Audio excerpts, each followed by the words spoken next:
What is follicular lymphoma? So follicular lymphoma in general is a type of cancer that forms in a part of our immune system called lymphocytes. So those are cells that help fight infections.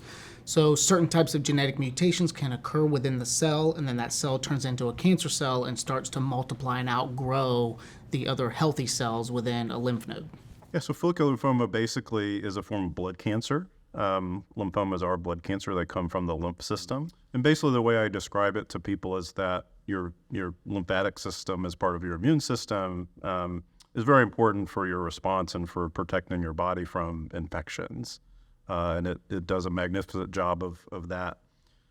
What the immune system has to do, and the lymphatic system especially, has to constantly regenerate itself. And so there are things that can go awry in that process, and basically, those tissues develop the ability to grow out of control, and that can cause a number of problems.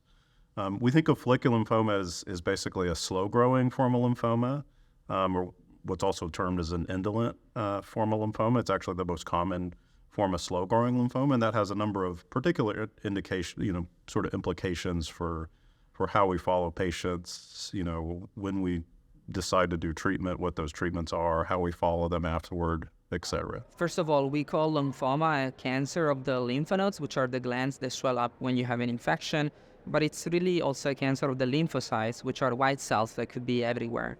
In a very maybe simplistic way, when it comes to B-cell non-Hodgkin lymphoma, we have two big groups, the slow-growing and the fast-growing lymphoma, and follicular lymphoma falls under the umbrella of slow-growing lymphoma. So these are lymphomas that, because are so slow pace, may not need to be treated, and we tend to follow very specific guidelines called GELF or GELF criteria to decide what patients need to be treated.